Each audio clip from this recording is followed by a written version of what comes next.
Bonjour et bienvenue dans cette vidéo, pour cette édition de l'actualité du Real Madrid, en ce samedi 23 décembre 2023. Si t'es nouveau sur la chaîne, n'hésite pas à t'abonner et d'activer la cloche de notification pour recevoir une notification dès que je publierai une nouvelle vidéo, et mets aussi un j'aime et un commentaire pour le référencement, et ainsi me soutenir. Merci, et commençons.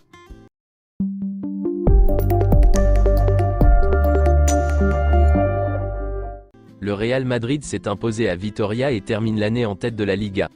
Notre équipe, qui a évolué à 10 contre 11 durant plus de 40 minutes, suite à l'expulsion de Nacho à la 53e minute, a d'abord su faire le dos rond avant de faire preuve d'une efficacité redoutable pour décrocher les 3 points, grâce à un coup de tête de Lucas Vázquez, sur un corner de Toni Kroos.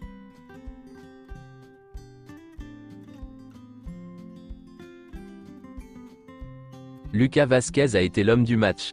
Carlo Ancelotti a comparu en salle de presse du stade de Mendizorroza. L'Italie, qui a d'abord souhaité un joyeux Noël à tous, a analysé la victoire du Real Madrid face à Alaves lors de la 18e journée de Liga. L'entraîneur a déclaré ceci.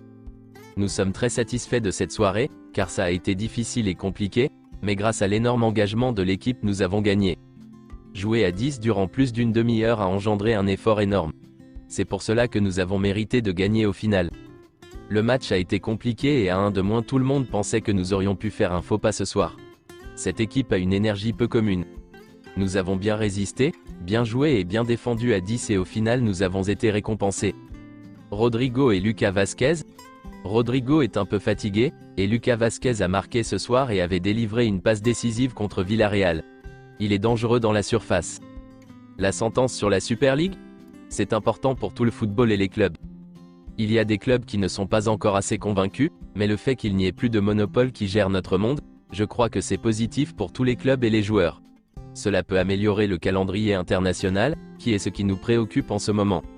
L'avenir nous dira ce qui est positif. Je suis convaincu que ce sera positif pour tout le monde. Je n'ai pas eu le temps de regarder le format, mais cette décision va être très bonne pour le football. Tchouaméni en tant que défenseur central ? Il s'énervera, mais c'est un défenseur central incroyable. Il joue très bien, il ressort le ballon comme peu depuis derrière, et il est très bon tactiquement. Il a la chance de pouvoir jouer à 2 postes, en pivot, et en défense centrale. La performance de Jude Bellingham ? Il n'a pas protesté. C'est une faute sur laquelle il n'y a pas eu jaune. Il n'a pas à changer son attitude, car il a marqué 14 buts avec. Il ne doit rien changer de ce qu'il fait sur le terrain car il est vraiment phénoménal. L'expulsion de Nacho ? L'arbitre a d'abord mis un jaune et la VAR un rouge. C'est le problème du football, que l'arbitre voit l'action d'une manière et la VAR d'une autre. Girona en adversaire en Liga ? Faire nul face au Betis n'est pas facile, et Girona a fait parler la qualité qui est la sienne depuis le début de saison. Je crois qu'il va se battre jusqu'à la fin, car il n'a pas de compétition européenne. Je crois également que Barcelone et l'Atlético seront là à la fin. Et faisons attention à Bilbao, qui joue très bien. Le carton rouge direct signifie que Nacho pourrait manquer les 3 prochains matchs. Ces matchs seront contre Majorque, Almeria, et Las Palmas. Nacho est le premier joueur du Real Madrid à recevoir 2 cartons rouges dans la même campagne de Liga, depuis Sergio Ramos lors de la saison 2017 à 2018. Jude Bellingham risque une suspension après son carton jaune contre Alaves. S'il en reçoit un contre Majorque, il manquera le match contre Almeria. Rodrigo a quitté le terrain en boitant. Mais selon les dernières nouvelles, Rodrigo va bien, il n'y a pas de blessure. En parlant de Rodrigo, il est nominé pour le titre du meilleur joueur du mois de la Liga, pour le mois de décembre. Raúl Asensio a été informé qu'il ne voyagera pas avec le groupe pour le match contre Alaves, bien qu'il ait été convoqué pour le match. Asensio est l'un des 4 joueurs de l'académie qui ont été arrêtés il y a quelques mois, à la suite de l'enregistrement d'une vidéo à caractère sexuel. L'explication du club est que demain Asensio doit témoigner très tôt à Madrid dans l'affaire de la vidéo sexuelle enregistrée et diffusée, et qu'il ne veut pas prendre de risques. Le 30 décembre, Netflix sortira le documentaire Capitaine du Monde, sur la Coupe du Monde 2022. Il comprendra des interviews de tous les capitaines et des images exclusives du tournoi. Le match du Real Madrid de jeudi soir, était le dernier à porter l'insigne de la Coupe du Monde des clubs. C'est officiel, le but de Brahim Diaz contre Villarreal, est désigné comme le but du mois en Liga. C'est officiel, David Alaba remporte le titre de footballeur autrichien de l'année, pour la 10e fois. Luka Modric est devenu l'un des principaux investisseurs du La Tabla Padel Club, situé dans la zone nord de Madrid. Le padel est le sport à la mode dans la capitale espagnole, et Modric a décidé de tenter sa chance dans ce secteur. C'est officiel, victoire pour la Super League. La Cour européenne de justice a rendu son verdict. L'UEFA et la FIFA exercent un monopole sur les compétitions, et un abus de position sur les clubs. Par conséquent, les clubs ne pourront plus être sanctionnés pour leur participation à la Super League. La FIFA et l'UEFA ne peuvent donc plus empêcher les clubs de rejoindre la Super League. Selon Sport, le Real Madrid et le FC Barcelone recevront une prime de fidélité, pour être restés dans le projet Super League. Selon certaines sources, celle-ci peut atteindre 1 milliard d'euros. Florentino Pérez a déclaré ceci. Nous devions rappeler à l'UEFA, qui est le Real Madrid. Florentino Pérez a aussi fait d'autres déclarations que vous pouvez voir sur les réseaux sociaux du Real Madrid. La Super League pourrait être lancée à partir de la saison 2025. Voici le nouveau format complet de la Super League. 64 équipes. 16 équipes en Star League, 16 équipes en Gold League, et 32 équipes en Blue League. Donc ces trois divisions, Star League, Gold League, et la Blue League remplaceront la Ligue des Champions, l'Europa League, et la Conference League. Il y aura des relégations et des promotions. Tous les matchs seront gratuits, et des revenus équitables pour tous les clubs. La Super League annonce la création d'une plateforme de streaming, Unifi. La diffusion de tous les matchs de la Super League sera accessible à tous, gratuitement. Une option payante permettra aux utilisateurs de supprimer les publicités. Voici la déclaration de Bernd Reichart, le PDG de la Super League, à ce propos.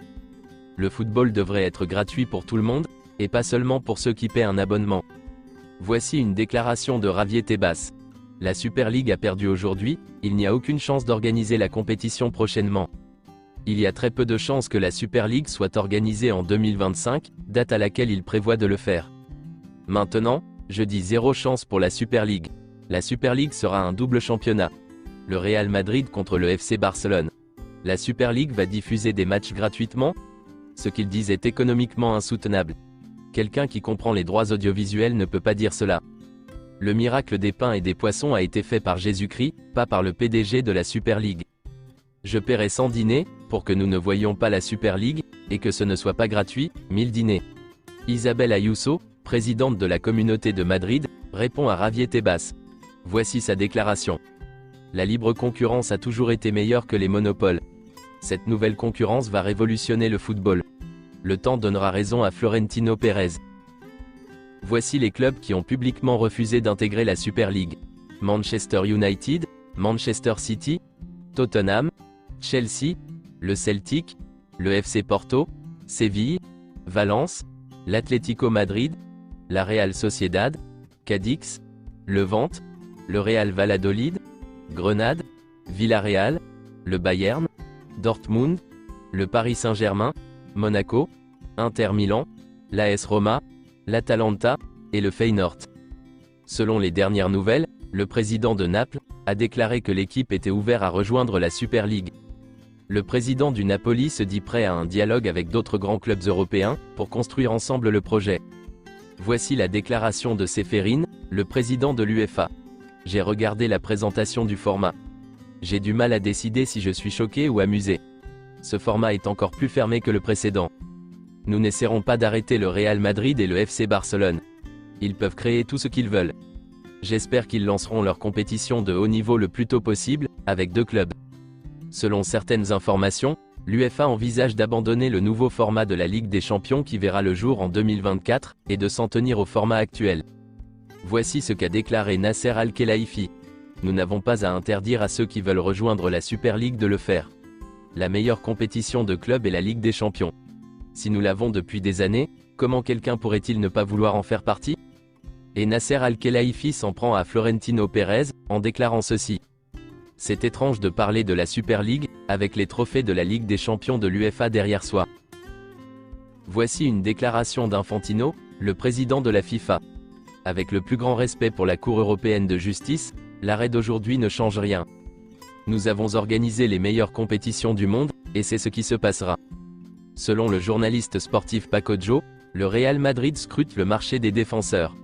L'option privilégiée est un prêt avec option d'achat, pour un jeune joueur à potentiel.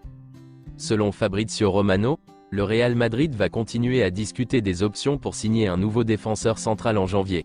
La décision n'a pas encore été prise. C'est tout pour cette édition de l'actualité du Real Madrid, et merci d'avoir suivi la vidéo. Abonne-toi et mets un j'aime si t'as aimé la vidéo, et mets aussi un commentaire en donnant ton avis, et à la prochaine pour plus d'infos sur le Real Madrid.